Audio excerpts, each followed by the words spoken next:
Are study में आप सभी का स्वागत है। कक्षा 10 एनसीईआरटी गणित में हम अध्याय 5 पढ़ रहे हैं। आज हम प्रश्नावली 5.3 का प्रश्न क्रमांक 3 हल करेंगे। इस प्रश्न में 10 भाग दिए गए हैं। तो प्रश्न है हमारा कि एक एपी में मतलब एक समांतर श्रेणी में प्रथम भाग इसका a बराबर 5, d बराबर 3 और an बराबर 50 दिया है। n और sn का मान हमें ज्ञात करना है। तो यहाँ पे जो श्रेणी है इसका जो प्रथम पद है वो 5 दिया है।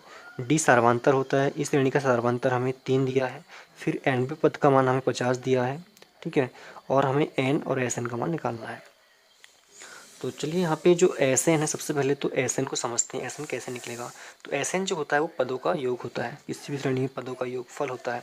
तो इसका जो सूत्र होता है Sn बराबर n/2 कोष्टक में 2a धन n-1 d। तो हमें यहाँ पे क्या क्या चीज़ दिया है? तो सबसे पहले a का मान दिया है, उसके बाद में फिर यहाँ पे डी का मान दिया है, ठीक है, सार्वंतर दिया, लेकिन यहाँ पे एन का मान नहीं दिया है और प्रश्न में भी एन का मान हमसे पूछा है। तो यहाँ पे जो ए एन दिया है हमने, इसी से हम एन का मान निकालेंगे। तो इसके लिए एन का फार्मूला होता है ए धन n-1 डी होता है, ठीक है।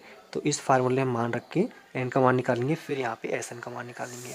तो जो प्रश्न में दिया है इसको हम पहले लिख लेते हैं। तो हमने यहाँ पे लिखा कि दिया है ए पी में a बराबर 5, d बराबर 3, ए एन बराबर 50 और हमें n का मान और एस एन का मान ज्ञात करना है। तो यहाँ पे जो ए एन दिया है इसी से हम स्टार्ट करते हैं सवाल को। तो हमको दिया है ए एन बराबर कितना, 50 दिया है।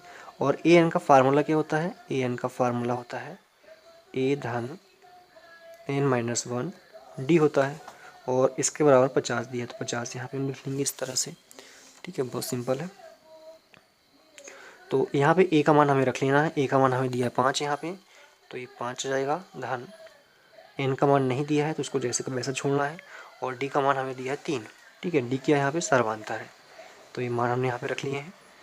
अब इसको हल कर लेते हैं। तो इस 5 का पक्षांतर हम इधर कर लेते हैं, तो यहाँ पे शेष रह जाएगा n-1 3 और ये 50 तो पहले से था, लेकिन 5 का पक्षांतर इधर होगा तो ये ऋण में चला जाएगा इधर, ठीक है। तो यहाँ पे जाएगा n-1 3, इसको हम घटाएंगे तो कितना बचेगा? यहाँ से 45 बचेगा, ठीक है। अब यहाँ पे जो 3 है ये इधर किस में? गुणा में है। तो जब इस 3 का पक्षांतर इधर हम करेंगे तो भाग में चला जाएगा। तो n-1 बराबर 45/3 आएगा यहाँ पे, ठीक है। इसको हम काट लेते हैं तो देखते हैं कटेगा या नहीं। तो 3 एकम 3, 3 एकम 3, एक बच गया, यहाँ से हो गया 15, 3 5 15। तो काटने पर कितना मिला? यहाँ पे 15 मिला। तो ये हो जाएगा n-1 इक्वल 15। तो यहाँ पे सिर्फ n का मान चाहिए हमें। तो n 15, इस एक का पक्षांतर इधर कर देंगे तो धन में चला जाएगा। तो कितना हो जाएगा? यहाँ पे 16 हो जाएगा। तो n का मान हमें कितना मिला? यहाँ पे 16 मिला।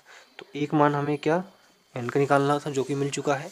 अब हमें प्रश्न में पूछा था यहाँ पे कि एस एन का मान भी आप ज्ञात कीजिए। तो चलिए एस एन का मान भी हम यहाँ पे निकाल लेते हैं। तो एस एन के लिए फार्मूला क्या होता है? एस एन बराबर होता है n/2 2a धन n-1 डी, ठीक है। अब इसमें हम मान रखेंगे। तो n का मान कितना निकाला हमने? 16, तो इसको 16 इस तरह से लिख लेंगे। 2 का 2, बड़ा कोष्टक लगेगा यहाँ पे। ए का मान कितना है? तो ए का मान हमें प्रश्न में दिया है 5, तो ये 5 जाएगा धन n का मान फिर से यहाँ पे 16 रख लेना है, ऋण 1 और डी का मान 3। तो यहाँ पे हमने सारे मान रख लिए हैं। अब इसको हल कर लेते हैं। कट जाएगा, 2 एकम 2, 2 अट्ठे 16, तो यहाँ पे 8 आ जाएगा। 5 गुणा 2 से हो जाएगा, तो यहाँ पे 10 धन 16 में से 1 गया तो 15 गुणा 3। अब अंदर इसको हल कर लेना है। 10 का 10 धन 15 3 45 और यहाँ से कोष्टक हट जाएगा तो लग जाएगा गुणा। 10 में 45 को जोड़ना है तो कितना जाएगा? ये 55, ठीक है। और इसका गुणा कर लेते हैं। 8 पन्ना 40, 40 का शून्य हासिल का 4, 8 पन्ना 40, 40 4 44। तो यहाँ पे जो एस एन का मान है वो कितना मिला? यहाँ पे 440 मिला, ठीक है। तो यहाँ पे हम क्या लिख सकते हैं? यहाँ पे हम लिख सकते हैं कि आंसर एन का मान हमें 16 मिला है और एस एन का मान हमें कितना मिला है? 440। 40। इस तरह से इसका पहला भाग जो है कंप्लीट हो जाता है। अगले वीडियो में इसका सेकंड भाग हल करेंगे हम। धन्यवाद।